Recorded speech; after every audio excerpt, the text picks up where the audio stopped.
भारतीय tribal party BTP के राजस्थान अध्यक्ष डॉक्टर वेलाराम घोगरा, जो अब बीटीपी के राष्ट्रीय अध्यक्ष भी हैं, ने कहा, पहले राजस्थान में डूंगरपुर, बांसवाड़ा, उदयपुर क्षेत्र और गुजरात, एमपी आदि एक ही इकाई का हिस्सा थे। लेकिन आजादी के बाद आदिवासी बहुल क्षेत्रों को राजनीतिक दलों ने विभाजित कर दिया ताकि आदिवासी संगठित और एकजुट न हो सके।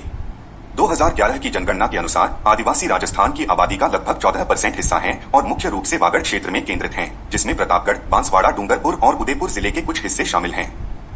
घोगरा के अनुसार कई केंद्र सरकारों ने समय समय पर आदिवासियों के लिए विभिन्न कानून, लाभ, योजनाएं और समिति रिपोर्ट लाई, लेकिन उनके क्रियान्वयन में धीमी गति से काम किया। उन्होंने पंचायतों के प्रावधान, अनुसूचित क्षेत्रों तक विस्तार अधिनियम 1996 का उदाहरण दिया, जो शासन को विकेंद्रीकृत करने और आदिवासी क्षेत्रों में ग्राम सभाओं को सशक्त बनाने के लिए बनाया गया था। यह कानून 1996 में बनाया गया था। राजस्थान सरकार ने 1999 में इस कानून को अपनाया और 2011 में इसके नियम बनाए। लेकिन डूंगरपुर में मेरे गांव पालदेवल में 25 साल बाद भी लोगों को इस कानून के बारे में पता नहीं है। यहां तक कि भाजपा और कांग्रेस के विधायकों और मंत्रियों को भी इस कानून के बारे में उचित जानकारी नहीं है। इस क्षेत्र में कई आदिवासी दल पिछले कुछ सालों में अपने समुदाय को सशक्त बनाने के नाम पर उभरे हैं। कुछ ने भाजपा और कांग्रेस का मुखर विरोध भी किया है। उनका दावा है कि दोनों राष्ट्रीय दल भीलों की मांगों को पूरा करने में असमर्थ रहे हैं और केवल राजनीतिक लाभ के लिए उनका इस्तेमाल करते हैं। भील प्रदेश की मांग सांस्कृतिक, राजनीतिक और विकासात्मक कारकों पर आधारित है, जिनमें से प्रत्येक भीलों की विशिष्ट आवश्यकताओं पर जोर देने का प्रयास कर रहा है। और सांस्कृतिक और भाषाई एकरूपता, भील समुदाय चारों राज्यों में एक ही भाषा और समान सांस्कृतिक प्रथाओं को साझा करता है।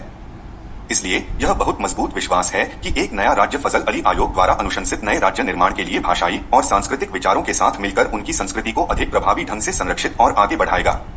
वो भौगोलिक विचार प्रस्तावित भील प्रदेश मौजूदा राज्य की सीमाओं के पार ऐतिहासिक और सांस्कृतिक समानता वाले काफी आदिवासी आबादी वाले क्षेत्रों को एक साथ लाएगा।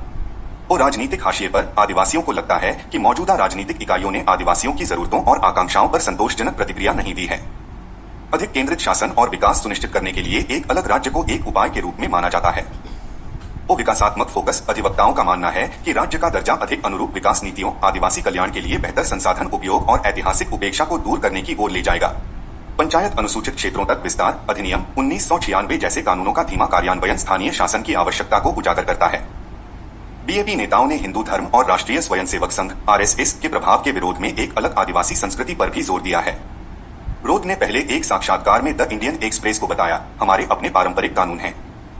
यहां तक कि सुप्रीम कोर्ट ने भी अपने कुछ फैसलों में कहा है कि आदिवासी हिंदू नहीं हैं, हम धर्मपूर्वी लोग हैं।